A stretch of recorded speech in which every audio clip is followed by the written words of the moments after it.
Well, welcome back to the Sphere of Reality. I'm Toye Oyelese, glad to have you with me for another round. If you've been with me for the past 8 episodes, you probably remember all the bits and pieces we've talked about. Consciousness, boundaries, ambivalence, all those strange but, I hope, intriguing ideas. But today, I want to gather them together.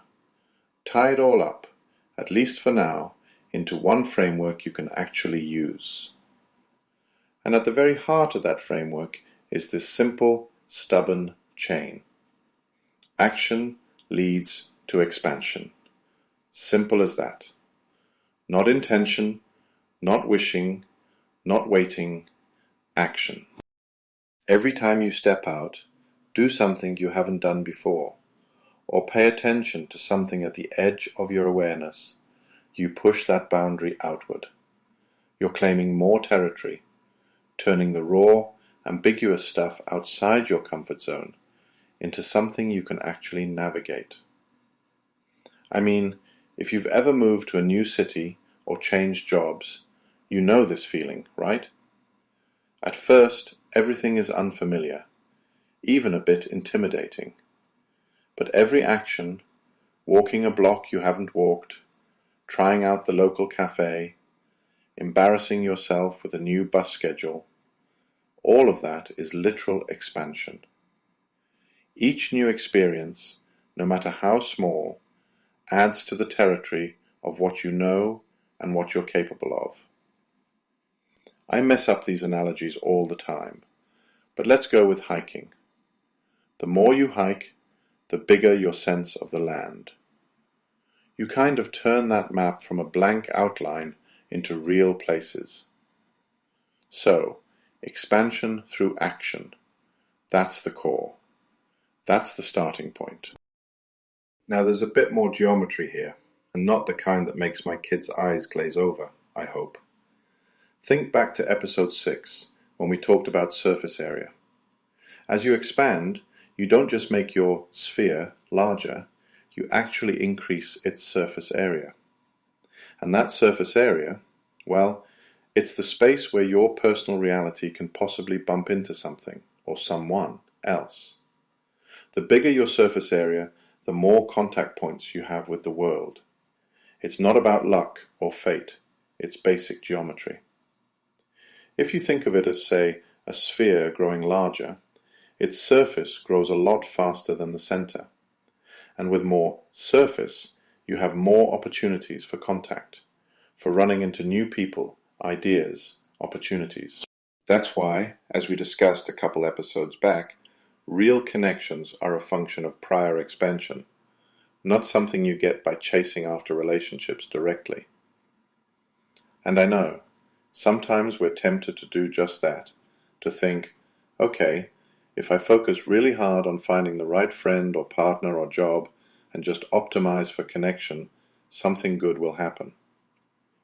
But, at least in my experience, and honestly in the research too, it doesn't quite work like that.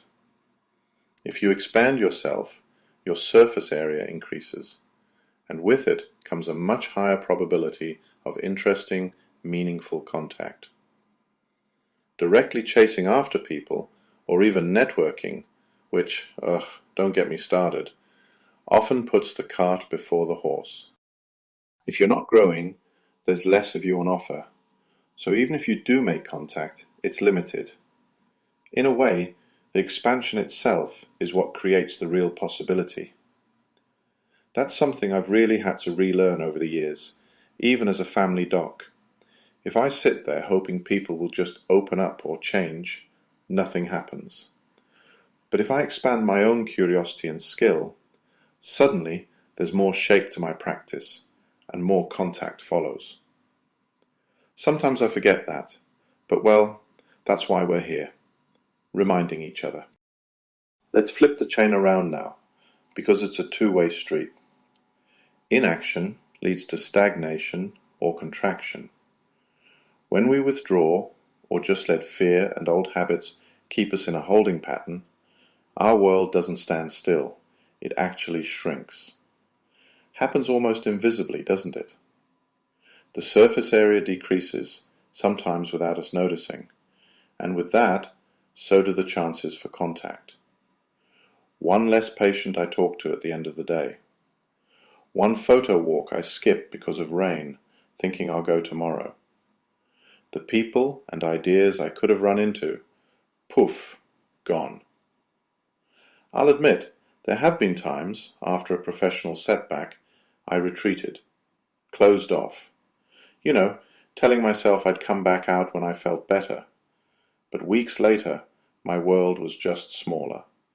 Fewer faces, fewer stories, less richness. Then I forced myself, sometimes grudgingly, to re-engage. Go back to those community meetings, pick up my camera, chat with a new neighbor in the waiting room, and slowly the sphere grew again.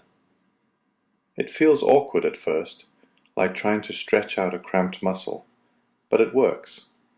And that's the lesson. Withdrawal doesn't just feel narrow, it is narrow. The world you can actually touch contracts.